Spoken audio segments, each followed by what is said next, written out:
Hey everyone, Wolf Lord Rho here. Before I begin today, a big thank you to the anonymous person for the virtual gift voucher. Thank you very much for the support, I truly appreciate it. Thank you. And just a reminder, if you want to, don't forget to drop your name in the box so I know who to thank. But on to today. Today we continue our discussion about the disappearance of Cato Sicarius and his return to Macragge. Spoiler warning to begin, the events we are discussing today are from the Warhammer 40k novel Knights of Macragge by Nick Kime.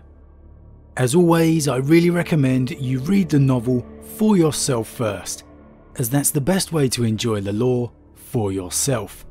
Not only that, we help to support the great Games Workshop and Black Library, because without them, we don't have this amazing lore to talk about. I will put a link in the description as always. But with that said, let's just jump straight in. So last time, we discussed everything from the return of the Primarch to the disappearance of Sicarius' flagship itself. And if you've missed our first discussion, be sure to go back and check that one out first before continuing on with this one. But assuming you have, let's just get started. After defeating the greater demon, Sicarius realises they simply cannot last any longer within the warp. A blind exit from the warp is never something you'd want to risk at the best of times. But after 5 years of hell within the Immaterium, they really have no choice left. It's literally now or never. Whatever hell is waiting for them, Sicarius will face it head on. And despite a rough exit to say the least, the Emperor's will makes it intact. And by the grace of the Emperor, they find themselves near a seemingly unhostile world. And unbelievably, it's been untouched by the Imperium. Initial scans revealing a pre-technological world. Medieval. But there is a strange power source emanating from somewhere upon the surface, which obviously Sicarius chooses to investigate, taking just a handful of 5 of his warriors. And this is where the story takes a turn. I'll definitely have to do a review of the novel, but it's a story split into 2 parts. Part 1, the 5 years lost within the warp, much more akin to a sci-fi horror story, whereas here, in part 2, it goes into a combination of an adventure romp and a mystery story.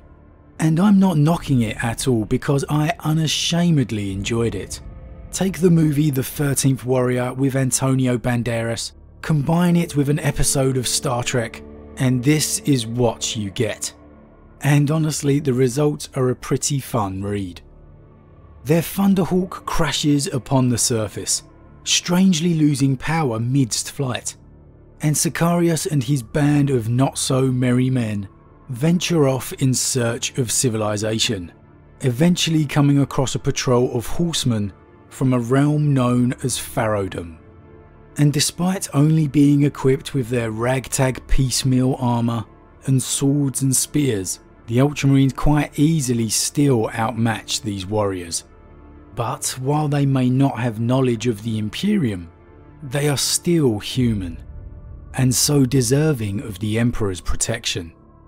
And so Sicarius and his men pose as Knights of the Realm, from the far-off land of Macragge, a land far to the south, and that they have indeed come to answer the realm's call for allies. And we get the rather great comment by Scarful, the old weathered commander of these cavalrymen. I have never heard of this land, of Macragge. Scarful leaned over in the saddle, here's a conspiratorial whisper behind his hand. And if you don't mind me saying, it breeds giants, not men. Scarful, while technologically simple, is no fool. He's fully aware these 5 giants are more than a match for him and his men. and so he accepts Sicarius' words of assistance and takes him back to the town. And it soon becomes clear all is not well for the people of Farodom. A local tribe of beasts, known as the Bone Swine, are massacring its people. The army the people sent to the gorge to end the threat was slain to a man. But Sicarius knows these Bone Swine by another name, Orc. And the Ultramarines waste no time in heading for the Orc's nest. Unfurling the banner of the Second Company, they make their stand at the mouth of the gorge. 5 Ultramarines versus hundreds of Orcs. And though de-evolved to their own primitive state, they still know how to kill. And in a stand worthy of Leonidas himself, Sicarius and his men take on the bestial Orcs, and though blooded, they are victorious. But as if that wasn't all enough, the mysterious power source they came to investigate, oh, that's only a lesser dynasty of Necrons slumbering beneath the surface. They have landed upon a tomb world. And in killing the Orcs, Sicarius has opened the path for the disguised Cryptek to awaken his kin. But of course he's stopped just in the nick of time. And it probably all sounds like a hell of a lot going on in what was originally a warp-stuck horror story. And look, while no doubt a very different journey for Sicarius to take, and very much not your standard 40k story, it does somehow work. And Sicarius comes out the other side a very much more well-rounded and humanised character. If there's one thing you will take away from reading this story, it is a greater appreciation for the character of Sicarius. It's not a story for everyone, but personally, like I said, I thoroughly enjoyed it. After finding and sealing the tomb below, and sparing the few supplies that they could for the people of Farodom, the Emperor's will once more resumes its crusade to return to Macragge. And as a warrior hurries through the corridors of a ship, a Victrix guard bars his path. One of the Victrix guard stepped into his path, brandishing an ornate sword.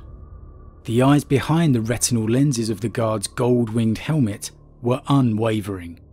"Let him through," uttered a deep, gritty voice. The Victrix guard lowered sword and shield at once, and stepped aside. "Captain Agamemnon," said Marneus Calgar, leaning forwards on his throne, his great gauntlets clutching the arms with barely repressed strength.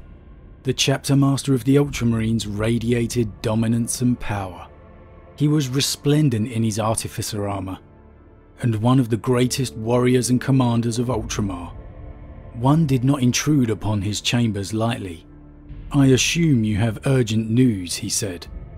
"I do, my lord," Agamemnon replied, the regent of Ultramar and a vaunted hero in his own right.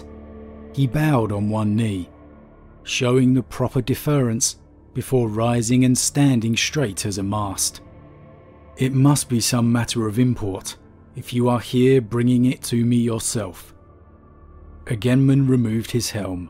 His hair and face were plastered with sweat, and his many scars deepened in the chamber's brazier light. But he was, nonetheless, ebullient. Calgar's eyes narrowed, as his patience thinned. "Out with it then. What brings you here to disturb my meditations?"